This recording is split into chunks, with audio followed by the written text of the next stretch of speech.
ஐம்பொன் சிலை, அந்த ஒரு சிலை வந்து கோவிலுக்குள்ளே இருந்திருக்குது. அண்ட் அஃப்கோர்ஸ் அவங்க வெள்ளைக்காரங்க இங்கே வந்தது வந்து இங்கே ஒன்றும் பெரிய சோஷியல் சர்வீஸ் பண்ணுறதுக்கெலாம் கிடையாது. நிறைய கொள்ளையடிச்சாங்க.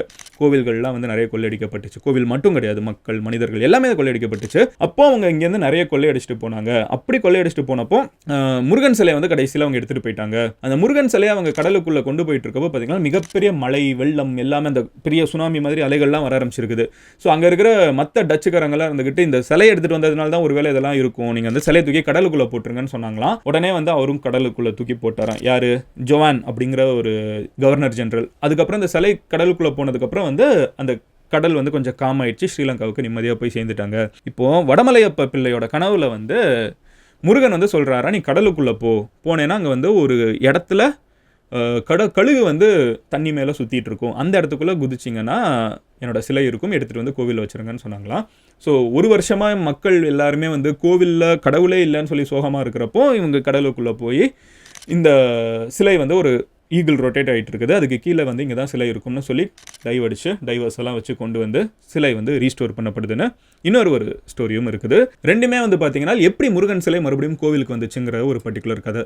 பட் நம்ம வந்து ஜென்ரலாக ஹிஸ்ட்ரி பேசுகிறப்ப நம்ம அதிகமாக பிரிட்டிஷர்ஸை பற்றி பேசுவோம். பட் போர்ச்சுகீஸும் டச்சும் ஓகேவா, ரெண்டு வித்தியாசமான வெள்ளைக்காரங்க. நம்ம உடனே வெள்ளைக்காரங்கன்னு சொன்னால் ரிலேட் பண்ணாத வெள்ளைக்காரங்க வந்து தமிழ்நாட்டில் எவ்வளவு போர் பண்ணி பிரச்சனைலாம் பண்ணியிருக்காங்கன்னு பாருங்கள்.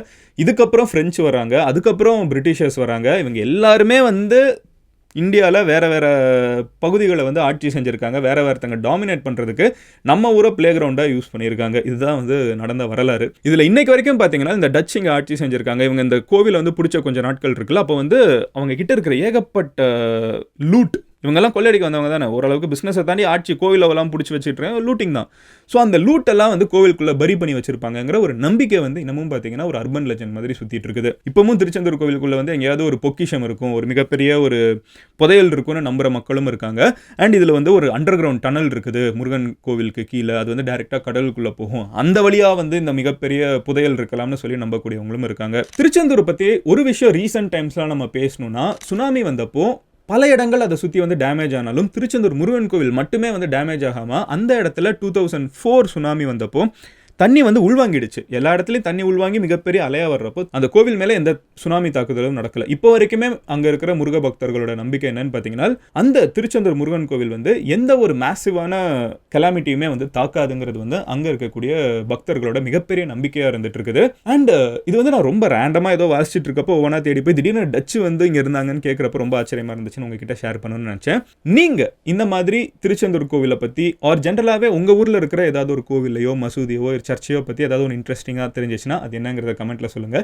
எனக்கு இதெல்லாம் பார்த்துட்டு இருக்கப்போ திடீர்னு சாந்தோம் சர்ச் எப்படி வந்துச்சுன்னு போர்ச்சுகீஸ் மூலியமாக இங்கே வந்திருக்குன்னு பார்க்குறதெல்லாம் கொஞ்சம் எக்ஸைட்டிங்காக இருந்துச்சு. ஸோ அந்த மாதிரி உங்கள் ஊரில் ஒரு சின்ன ஒரு விஷயம் நம்ம அடிக்கடி ரொம்ப காமனாக பார்க்கக்கூடிய ஒரு கோவிலாக இருக்கும், மசூதியாக இருக்கும், ஒரு சர்ச்சாக இருக்கும், ஆனால் அதுக்கு பின்னாடி ஹிஸ்ட்ரி பார்த்தீங்கன்னா பயங்கரமாக இருக்கும். இந்த கதை பார்த்துட்டு இருக்கப்பமே காயல்பட்டினத்தை பற்றி கொஞ்சம் பார்க்க முடிஞ்சுச்சு. திருச்செந்தூர் கிட்ட இருக்கக்கூடிய இன்னொரு ஊர் காயல்பட்டினத்தில் பார்த்தீங்கன்னா இஸ்லாம் வந்து தமிழ்நாட்டுக்குள்ளே பல வருஷத்துக்கு முன்னாடி கிட்டத்தட்ட 400-500 இயர்ஸ்க்கு முன்னாடி காயல்பட்டினத்து வழியாக வந்திருக்குன்னு நம்மளால் சில ஹிஸ்ட்ரி வாசிக்க முடியுது. அப்போ காயல்பட்டினமோட ஹிஸ்ட்ரி வந்து ஒரு வித்தியாசமான இஸ்லாமிக் ஹிஸ்ட்ரி அங்கே உருவாகிட்டு இருக்குது.